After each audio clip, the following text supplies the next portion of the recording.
오늘 성경 여호수아 8장 30절 말씀은 이렇게 시작되는 것을 볼 수가 있습니다.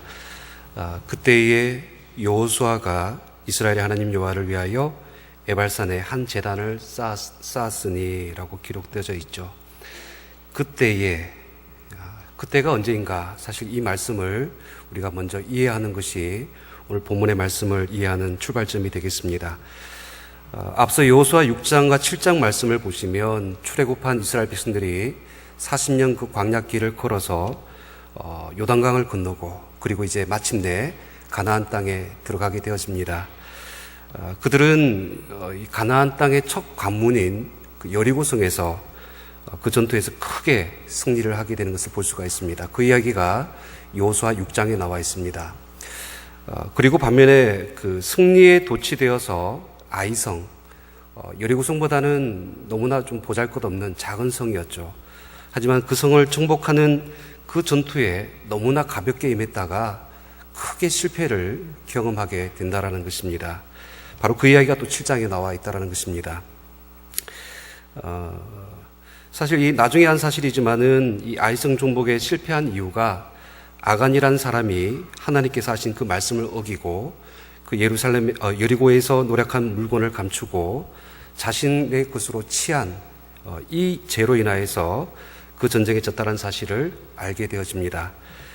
결국 이스라엘 백성들은 그 아간을 돌로 쳐 죽입니다. 그리고 그 잘못을 바로잡습니다. 그리고 또다시 이제 아이성으로 올라가서 그 성을 쳐서 정복하는 이야기가 이렇게 7장, 8장에 계속해서 나오고 있다는 것입니다. 시간적으로 바로 그때입니다. 이스라엘 백성들이 경험한 아주 놀라운 큰 승리, 그리고 너무나도 뜻밖의 경험한 그 패배 앞에서 오늘 본문의 이야기가 시작되고 있다는 것입니다. 근데 여러분, 그때에 여호수아와 이스라엘 백성들은 무엇을 했습니까? 라고 오늘 성경 속에는 이렇게 기록하고 있습니다. 30절, 그때의 여호수아와 이스라엘 하나님 여호와를 위하여 에발산에 한 제단을 쌓았다라는 것이죠. 성경은 여호수아가 그 이스라엘 백성들을 이끌고 에발산으로 가서 제단을 쌓았다, 그러니까 예배를 드렸다라고 그렇게 기록을 하고 있는 것입니다. 여러분, 당시 그 에발산은요, 아이성에서, 그러니까 바로 그 전에 정복한 아이성에서 대략 한 30km 떨어져 있는 곳입니다. 그러니까 북쪽으로 올라가서 사마리아 그 세겜 땅에 위치한 곳에 이 에발산이 있었습니다. 근데 우리가 여기서 한 가지 의문이 드는 것이 있죠. 왜 여호수아가 갑자기 전쟁을 멈추고 굳이 에발산으로 이스라엘 백성들을 데리고 갔을까? 제사를 드린다고 한다면 굳이 그 아이성을 정복한 이후에 바로 그 자리에서 하나님 앞에 예배를 드려도 상관이 없는 거예요. 근데 굳이 그 많은 사람들, 한두 명이 아니잖아요. 무려 200만 명이나 되는 그 사람들을 이끌고 인원이 많기 때문에 만약에 걸어서 간다고 한다면 30km를 할지라도 하루나 이틀이나 걸리는 어떤 그런 거리에 있는 그 산을 향하여서 나아갔다는 것을 이야기를 하고 있는 것입니다. 전쟁을 치르고 나서 지쳐있는 그런 이스라엘 백성들을 굳이 이끌고 그 에발산으로 나아간 그 이유가 있습니다. 첫 번째로 여호수아는 하나님과의 관계를 회복하기 위한 그 예배를 드리기 위해서 이곳으로 갔다라는 것입니다. 오늘 30절 말씀에 이미 그 답이 들어 있습니다. 30절 말씀에 보면 그때의 여호수아가 누구를 위하여? 이스라엘의 하나님 여호와를 위하여라는 이 표현이 성경 속에 들어와 있어요. 저는 이 말씀을 이렇게 생각합니다.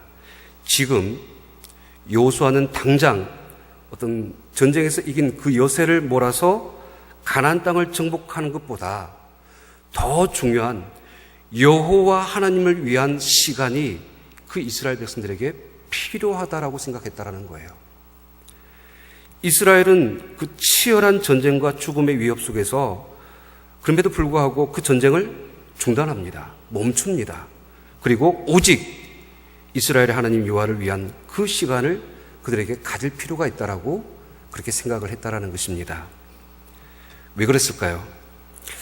과연 사실 이것은 아이성 전투 이후에 이스라엘 민족의 죄의 문제 때문에 그렇다라는 거예요. 여러분, 앞서서 말씀드렸지만은 이 여리고성과 아이성 전투를 짧게 정리한다라면 이런 거예요. 그러니까 여리고성은 피를 흘리지 않잖아요. 하나님께서 이스라엘 백성들을 어떻게 합니까? 그냥 여리고성을 돌라라고 하시잖아요. 그 말씀에 순종하여서 그냥 돌았습니다. 말씀에 순종하여서 이룬 승리이죠. 반면에 아이성은 어떻습니까? 불순종한 결과입니다. 이 모든 것들을 그 전쟁에서 하나님께서 온전히 다 바치라고 말씀하셨습니다. 그러니까 어떤 것도 취하지 말라라고 말씀하셨죠. 근데 그 명령을 어기고 불순종한 결과가 아이성 전투의 그 실패의 원인이었다라는 것입니다. 뿐만 아니라 사실 이 단순하게 이 아간이라는 사람의 혼자만의 죄의 문제가 아니라는 것을 우리가 볼 수가 있습니다. 여러분, 여호수아 7장 말씀을 보면 그러니까 이스라엘이 그 아이성을 정탐하고 온 이후에 이런 이야기를 합니다. 우리가 2-3천 명만 올라가도 능히 이길 수 있겠다. 그러니까 그런 말을 해요. 그리고 나서 3천 명을 데리고 가서 그 전투에 임한다라는 것입니다. 그리고 그들은 하나님께서 올라가서 싸우라는 그 말도 하지 않았는데 그냥 자기들이 결정해서 그렇게 싸우는 것을 볼 수가 있어요. 이것은 한마디로 이야기하면 교만했다라는 겁니다. 그러니까 하나님 없이 자기들이 다 작전을 짜고 계획을 세워서 자기 마음대로 싸웠던 그 전쟁을 하나님께서는 실패하게 하셨다는 것이죠. 결국 이로 인하여서 이스라엘 백성들이 하나님 앞에 범죄했습니다. 그 공동체의 순수성은, 거룩성은 상실되어졌습니다. 그리고 하나님과 이스라엘 민족의 관계는 그 죄로 인하여서 어떻게 됐습니까? 끊어졌습니다. 바로 이 상황에서 여호수아가 아주 중요한 결정을 할 수밖에 없었다는 것이죠. 에발산에 가서 여호와 하나님을 위하여 제단을 쌓고 그 관계를 회복하는 것이 지금 이 전쟁보다도 더 중요하게 해결해야 될 그들의 영적인 문제였다라는 사실을 여호수아가 알고 있었다는 것입니다. 오늘 본문 31절 말씀을 보세요. 31절 말씀에 보면 이스라엘 민족이 그 에발산에서 드린 두 가지 제사에 대해서 기록하고 있습니다. 같이 읽겠습니다. 시작. 이는 여호와의 종 모세가 이스라엘 자손에게 명령한 것과 모세의 율법책에 기록된 대로 쇠 연장으로 다듬지 아니한 새 돌로 만든 제단이라. 무리가 여호와께 번제물과 화목제물을 그 위에 드렸으며. 보세요. 무리가 여호와께 번제물과 화목제물을 그 위에 드렸다. 그러니까 구약에 많은 제사법이 있죠. 그 중에 번제물과 화목제물, 번제와 화목제를 주님 앞에 드렸다는 것입니다. 그러니까 이 번제는 어떤 제사입니까? 드려진 그 제물을 완전히 태워서 하나님 앞에 드리는 것이죠. 그러니까 하나님 앞에 온전히 드리는 의미의 제사입니다. 그래서 이 번제는 완전한 헌신, 희생, 봉사를 상징하는 그런 어떤 제사입니다. 그리고 또 화목제사를 드렸어요. 이 화목제사는 하나님과 인간 사이에, 그리고 또 인간과 인간 사이에 화평을 상징하는 제사입니다. 그러니까 무엇보다도 하나님과의 그 깊은 영적인 교제를 상실했을 때 그것을 회복하기 위하여서 드리는 제사가 바로 이 화목제입니다.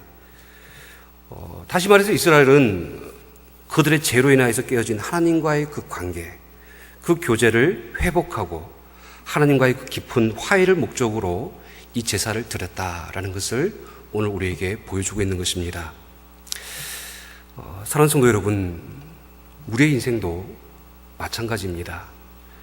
만약 우리가 하나님 앞에서 내 영적인 상태를 점검해 볼 때에 만약 우리 안에 죄가 들어와 있고 하나님 앞에서 내 신앙의 본질이 무너져 있고 하나님께서 명령하신 그 말씀을 어기고 불순종하고 교만한 모습으로 있다라면 그때 우리는 아무렇지도 않게 그냥 앞만 보고 우리의 삶 속에 분주하게 살아가는 것이 아니라 그 순간에는 하나님 앞에 멈춰서야 된다는 것입니다. 멈춰서서 하나님께 나아가서 우리의 죄를 주님 앞에 고백하고 새로운 헌신과 하나님과의 교제를 회복하는 그 일이 그 무엇보다도 중요하다는 것입니다. 마치 우리가 운전을 할 때 이렇게 보면 운전하는 사람 중에 브레이크를 자주 밟는 사람이 있어요. 왜 그렇습니까? 이유는 간단해요. 과속을 하기 때문에 그렇습니다. 그러니까 마찬가지로 우리 삶 속에서 하나님 앞에 교만하면 때로는 우리는 영적인 브레이크를 밟을 줄 알아야 돼요. 마치 아이성에서 자신들의 계획과 방법으로 이길 수 있다고 생각한 그런 이스라엘 백성들을 하나님께서 넘어뜨렸던 것처럼 때로는 우리가 교만하여서 하나님보다 앞서가면 하나님께서 원치 않는, 뜻하지 않는 그런 아이성과 같은 실패를 우리 인생 가운데 허락할 수도 있다는 것입니다. 그때 우리에게 필요한 것이 무엇입니까? 우리는 멈춰서서 우리 자신을 되돌아보는 그 에발산에 나아가서 하나님과의 그 친밀한 교제 가운데 서야 된다라는 것입니다. 또 마치 우리 인생이 마치 이런 어떤 물컵이라고 한다면 더러운 죄가 들어와서 여러 가지 이제 더러운 찌꺼기들이 우리 안에 있는데 우리 삶에 분주하다 보면 이것이 흔들리잖아요. 그래서 이것이 더러운지 안 더러운지도 모르고 있죠. 근데 멈춰서야지만 정말 그 컵 안에 그 혼탁한 부유물들이 어떻게 되어집니까? 가라앉게 되어지죠. 맑은 것과 더러운 것이 구별이 되어집니다. 그리고 그 컵 안에 무엇이 들어있는가를 정확하게 볼 수가 있고 그리고 그때서야 비로소 그것을 걸러낼 수가 있다는 것입니다.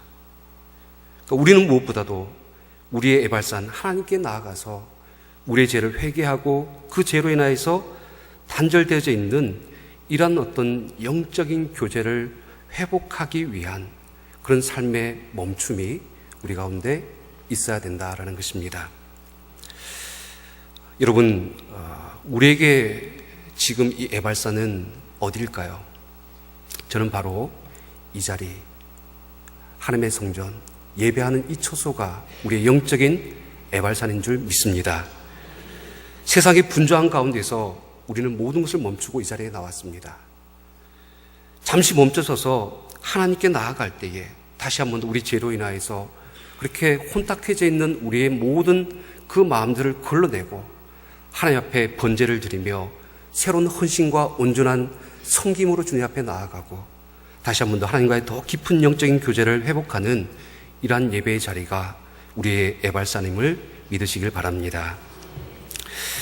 두 번째로 이스라엘이 에발산으로 간 이유가 있습니다.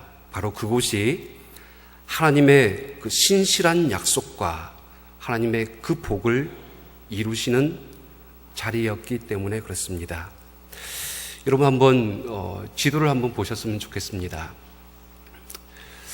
많은 지도를 좀 찾아봤는데 이것만큼 더 좀 정확하게 이렇게 표현할 수 있는 곳이 없는 것 같아요. 보시면 밑에 예루살렘이 보이시고 북쪽으로 올라가다 보시면 혹시 에발산과 그리심산이 보이시죠?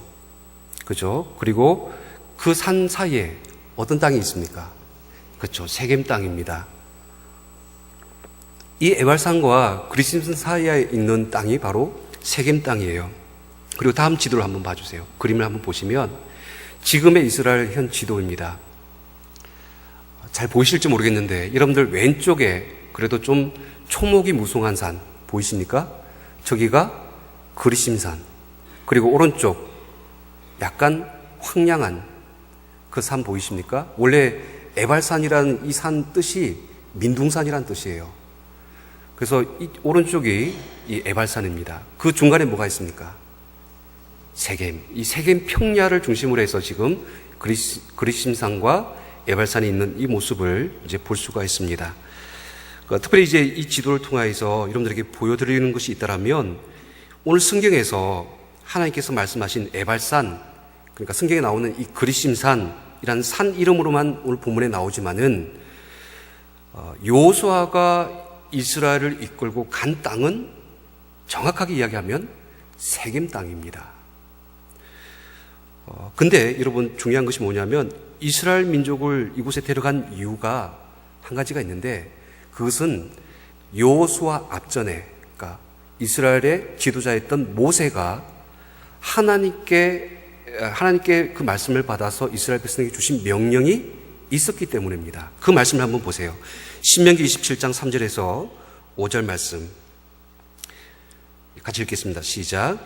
요단을 건넌 후에 이 율법의 모든 말씀을 그 위에 기록하라. 그리하면 내 하나님 여호와께서 내게 주시는 땅 곧 젖과 꿀이 흐르는 땅에 내가 들어가기를 내 조상들의 하나님 여호와께서 내게 말씀하신 대로 하리라.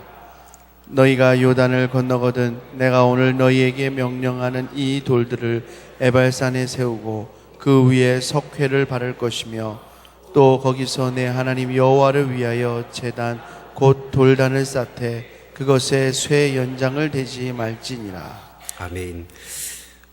여호수아 앞전의 말씀 신명기죠. 그러니까 모세가 가나안 땅에 못 들어가지 않습니까?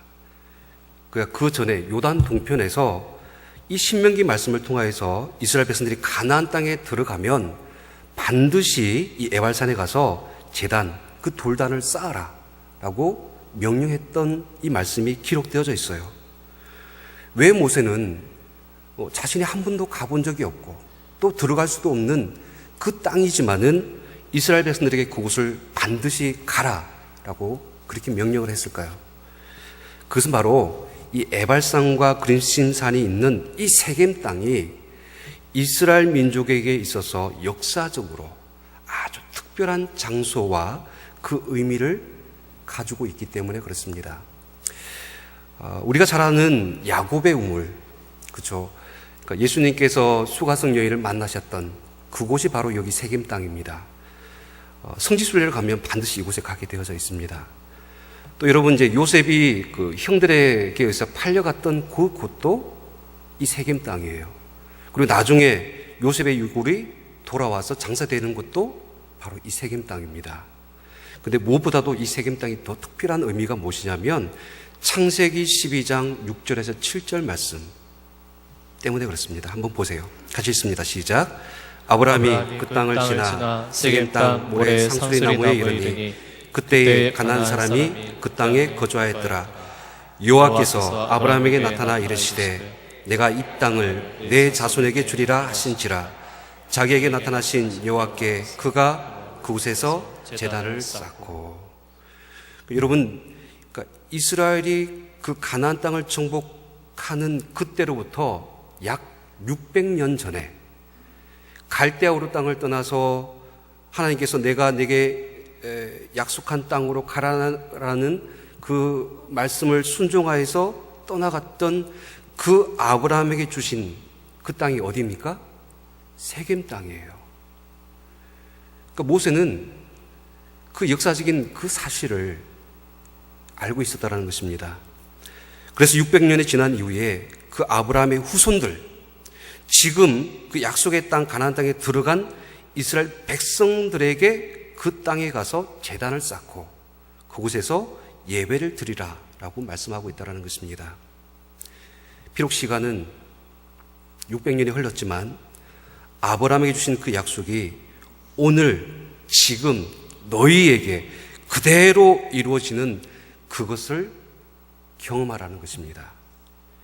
너희 조상 아브라함에게 주신 그 약속과 말씀이 시간이 지나서 사라진 것이 아니라 그대로 그 말씀대로 성취되고 있다는 그 사실을 이스라엘 그 후손들에게 보여주기를 원했다는 것입니다. 여러분, 로마서 4장 18절 말씀에 보면 사도 바울이 아브라함의 믿음에 대해서 이런 표현을 썼습니다. 아브라함이 바랄 수 없는 중에 바라고 믿었으니 이는 내 후손이 이같으리라 하신 말씀대로 많은 민족의 조상이 되게 하려 하심이라.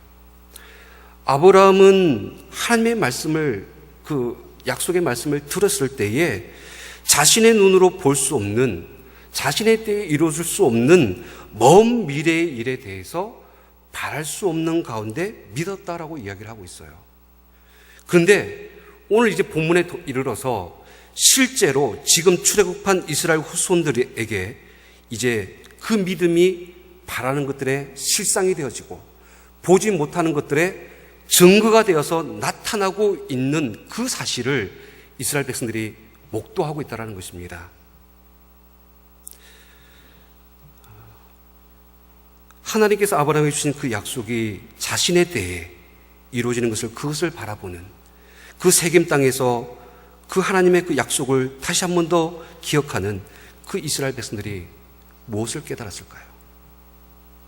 하나님의 신실하심입니다. 하나님의 말씀은 1.1핵이라도 변함이 없이, 하나님께서 그 약속하신 말씀은 반드시 이루신다라는, 반드시 성취하시고 그 약속대로 그 모든 일들을 이루어 나가신다는 사실을 이스라엘 백성들이 깨닫게 되어졌다라는 것입니다. 사랑하는 성도 여러분, 아무리 오랜 시간이 지나도 하나님께서 약속하신 그 말씀은 반드시 이루어짐을 믿으시길 바랍니다. 믿음은 과거와 현재와 미래를 연결하는 것입니다. 에발산, 바로 그 세겜 땅은 우리를 향한 하나님의 말씀과 약속과 축복이 얼마나 신실하게 과거에도 현재에도 미래에도 하나님께서 그 모든 것들을 완전하게 이루어 가신다는 사실을 보여주는 바로 그곳이었다라는 것입니다. 세 번째로, 이제 여호수아와 이스라엘 백성들이 에발산으로 간 그 이유가 더 나아가서 그 이스라엘 백성들에게 그 하나님의 말씀과 약속에 대한 그들의 믿음과 선택, 결정을 그들에게 요구하고 있다는 것입니다. 오늘 본문 여호수아 8장 33절에서 34절 말씀을 보시기 바랍니다. 같이 읽겠습니다. 시작.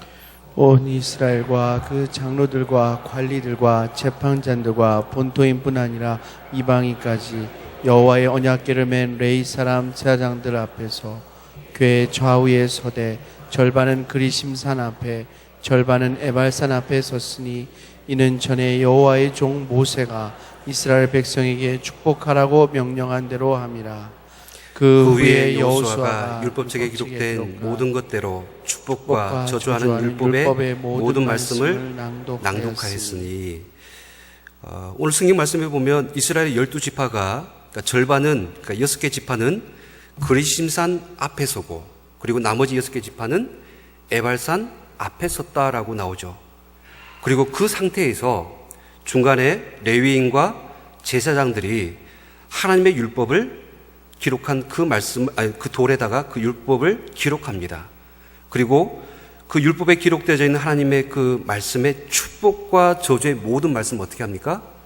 낭독했다라고 기록되어져 있어요. 근데 여러분, 이렇게 보면 잘 구체적으로 와닿지 않죠. 근데 신명기 27장 11절에서 15절 말씀에 보면 모세가 친히 그 에발산과 그리심산에서 어떻게 하라라고 그렇게 기록한 말씀이 이미 기록되어져 있어요. 한번 그 내용을 한번 보시기 바랍니다. 신명기 27장 11절에서 15절 같이 있습니다. 시작. 모세가 그날 백성에게 명령하여 이르되 너희가 요단을 건넌 후에 시몬과 레위와 유다와 이사갈과 요셉과 베냐민은 백성을 축복하기 위하여 그리심산에 서고 루벤과 갓과 아셀과 스불론과 단과 납달리는 저주하기 위하여 에발산에 서고 레위 사람은 큰 소리로 이스라엘 모든 사람에게 말하여 이르기를 장세기의 손으로 조각하였거나 부어 만든 우상은 여호와께 가증한 것이 그것을 만들어 은밀히 세우는 자는 저주를 받을 것이라 할 것이요 모든 백성은 응답하여 말하되 아멘 할지니라. 그러니까 마치 이런 거예요. 잘 보세요. 12지파를 둘로 나눠서 6지파가 그리심산에 섰을 때에 그 여호수아 레위인들이 축복의 말씀을 읽습니다.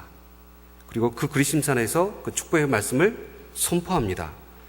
그렇게 이제 그 말씀이 골짜기에 퍼졌을 때에 맞은편에 있던 에발산의 사람들이 어떻게 합니까? 아멘으로 화답하는 겁니다. 그리고 반면에 저주하는 말도 똑같은 방법에 의해서 진행되어집니다. 그러니까 여호수아 레위인들이 저주의 말씀을 읽을 때 에발산 앞에 서서 그 말씀을 전합니다. 그러면 그 맞은편에서 그 소리를 들었던 그리심산에 있던 사람들이 어떻게 합니까? 아멘으로 대답한다라는 것이죠. 흔히 우리가 이 말씀을 오해할 때에 그리심산은 축복의 산이고 에발산은 저주의 산이다. 어떤 이런 해석들을 가지고 나오는 경우들이 있습니다. 근데 여러분 잘 보셔야 될 것이 무엇이냐면 오늘 말씀 속에서 어느 지파가 어느 산에 섰는가가 축복과 저주를 결정하는 것이 아니라는 것을 여러분들 꼭 기억하셔야 됩니다. 그리심산에 있는 사람이 축복받는 사람이고 에발산에 서 있는 사람이 저주받은 사람이 아니라는 거예요. 비록 우리의 인생이 에발산과 같이 아무것도 없는 황량한 곳이라 할지라도 그곳에서 하나님의 말씀에 화답하여서 아멘으로 순종하는 그 자리가 축복의 자리입니다. 하나님과 함께 하시고 약속된 복이 보장된 자리는 그 말씀에 대한 아멘으로 화답하는 순종의 자리가 축복의 자리입니다. 아무리 우리 인생이 그리심산처럼 초목이 무성하고 풍요로운 그 자리라 할지라도 그 가운데서 우리가 하나님의 말씀을 어기고 순종하지 않는다면 그것은 저주의 자리입니다. 성경이 말씀하고 있는 이 복과 저주의 기준은 너무나 간단해요. 하나님의 선포된 말씀에 따라서 그 말씀에 순종하는 것이 복이고 그 말씀에 불순종하는 것이 저주이다 라고 이야기를 하고 있다는 것입니다. 그럴 때 오늘 여호수아와 이스라엘 백성들은 그 선포된 하나님의 말씀을 앞에서 그들의 믿음의 선택과 결정, 그 말씀 앞에 어떤 순종으로 나아갈 것인가에 대한 그런 믿음의 태도를 요구받고 있다는 것입니다. 사랑하는 성도 여러분, 우리도 이 축복과 저주를 선택할 수가 있습니다. 우리가 선택하는 것은 사실은 삶의 자리 그곳이 아닙니다. 바로 우리의 삶을 복되게 하는 것은 바로 하나님께 주신 그 말씀과 명령에 대한 우리의 순종이 바로 축복임을 믿으시길 바랍니다. 어느 누구도 사실 저주를 받기를 원치 않죠. 복된 삶을 살아가기를 원합니다. 하나님 앞에서 이 믿음의 선택과 결정을 하고 그렇게 살아가기를 원합니다. 하지만 우리가 너무나 어려운 것이 있다면 주신 그 말씀 앞에서 온전히 순종하지 못하고 우리를 하나님 앞에 돌이켜서 하나님 앞에 완전하게 헌신하지 못하고 하나님과 그 깨어진 관계를 회복하지 못하는 우리의 영적인 연약함 때문이라고 할 수 있다는 것입니다. 그때 우리가 다시 한 번 더 이 에발산으로 나아가서 하나님의 말씀 앞에서 정직하게 또 신실하게 믿음으로 순종하며 아멘으로 화답하는 저와 여러분들 되시기를 주님으로 축원드립니다. 기도하겠습니다. 이 시간 우리 함께 통성으로 기도하기를 원합니다. 하나님, 우리가 이 시간 하나님의 거룩한 예배의 자리, 우리의 영적인 에발산으로 나왔습니다. 우리의 죄악이 이 가운데 있고 그 죄로 인하여서 단절된 하나님의 그 관계, 더 깊은 교제에 나가지 못하는 우리의 연약한 모습이 이 가운데 있습니다. 그럴 때 하나님, 이 시간 우리를 회복시켜 주시옵시고 예배를 드리고 또 하나님의 그 신실하신 말씀을 의지하고 더 나아가서 믿음으로 하나님의 그 말씀 앞에 순종하고 결단하는 모든 심령들에게 하나님 복을 허락하여 주시옵소서. 함께 통성으로 기도하겠습니다. 살아계신 하나님 아버지, 우리가 이 자리에 나와서 우리의 아버지 삶의 그 걸음을 멈추고 주님 앞에 예배하는 자리로 나왔습니다. 아버지 하나님, 정말 우리가 죄로 인하여서 하나님과의 그 끊어진 그 관계들, 또 하나님 우리 죄로 인하여서 하나님과의 더 깊은 교제에 나가지 못하는 우리의 모든 이 부끄러움과 이 수치를 주님 앞에 낱낱이 내려놓을 때에, 우리 죄를 고백할 때에 하나님 이 밤에 우리를 회복시켜 주시옵소서. 이 에발산에서 하나님의 놀라우신 그 만지심과 회복과 치유를 경험하는 시간 될 수 있도록 주 인도하여 주시옵소서. 주님의 신실하신 말씀이 우리 가운데 이루어질 줄 믿습니다. 그 말씀 앞에 우리가 하나님 믿음으로 순종하며 결단하며 나아가기를 원합니다. 아멘으로 화답하기를 원합니다. 우리에게 주신 그 약속과 그 하나님의 말씀들이 온전히 우리 가운데 이루어질 것을 바라보며 믿음이 우리 가운데 바라는 것들이 실상이 되어지고 보지 못하는 것들의 증거로 나타내는 그날을 소망하며 주 앞에 나아갈 수 있도록 주 인도하여 주시옵소서. 계속 기도합니다. 나라와 민족을 위하여서 기도해 주시고 저 북한 땅에 그리스도의 복음으로 하나님의 말씀으로 남과 북이 주님의 은혜 가운데 복음화되어질 수 있도록 함께 기도해 주시기 바랍니다. 이 땅에 하나님의 거룩한 나라와 뜻이 이루어질 수 있도록 기도해 주시고 한국교회가 복음의 순전함을 회복하고 빛과 소금의 그 사명들을 잘 감당할 수 있도록, 또 무엇보다도 세우신 우리 천안교회가 11,100의 거룩한 비전을 이루어가고, 또 5월 가정의 달을 맞이하여서 모든 사역들을 통하여서 우리 가정의 믿음 안에서 더 견고히 세워지고, 가정의 그 모든 상처와 아픔들이 치유되어지고 회복되어지는 은혜를 허락하여 주시옵소서. 세우신 담임 목사님의 영육간의 강건함과 성령의 충만함을 위하여서, 또 오늘 주관하는 베트남 지역의 온전한 헌신과 순종을 통하여서 놀라운 하나님의 부흥을 허락하여 주시기를 함께 기도하겠습니다. 살아계신 하나님 아버지 하나님, 이 나라의 민족을 위하여서 이 시간 중보하며 기도합니다. 우리의 기도가 아버지 하나님 앞에 올려질 때에 하나님, 이 나라의 민족 가운데 하나님의 은혜와 하나님의 긍휼하심이 아버지 하나님 임하기를 원합니다. 이 땅 가운데 하나님 정말로 제약으로 인하여서 아버지 하나님 정말 하나님을 떠나서 단절되어져 있는 모습들이 있다라면, 하나님 정말로 그 이스라엘 민족들의 에발산을 향해서 올라가서 하나님과의 그 회복을 이루었던 것처럼, 아버지 우리나라 이 민족이 주님 앞에서 다시 한 번 더 영적으로 깨어지고 변화되어지고 참회하며 하는 눈물을 흘리며 하나님 앞에 자복하는 시간들을 허락하여 주시옵소서. 저 북한 땅에 아버지 하나님께서 복음만을 허락하여 주시옵시고, 이 땅에 하나님의 거룩한 나라와 뜻이 이루어질 수 있도록 주님께서 역사하여 주시기를 주여 간절히 바라고 원합니다. 한국교회가 빛과 소금의 사명을 감당하며 복음의 능력을 회복하며, 또 하나님 정말 이 나라와 이 민족을 뛰어넘어서 세계 열방을 향하여서 하나님 주신 귀한 사명들을 이루어 나갈 수 있도록 주 인도하여 주시옵소서. 우리 천안교회가 11,100의 거룩한 비전을 이루어 나갈 수 있도록 인도하여 주옵시고, 우리 천안교회를 통하여서 이 천안과 아산시를 성시화시켜 나가며 하나님의 거룩한 구원의 방주로서 복음의 파수꾼으로서 귀한 사명들 감당할 수 있도록 주 인도하여 주시옵소서. 그냥 우리 가정을 세우시고 이 5월달 가정을 달을 통하여서 모든 가정들이 하나님의 그 치유와 회복을 경험한 한 달 줄 수 있도록 인도하여 주시옵시고, 세우신 담임 목사님 영육간의 강건함을 허락하여 주시옵시고, 성령의 충만하심을 허락하여 주시옵시고, 하나님의 거룩하신 영이 날마다 함께하여 주시옵소서.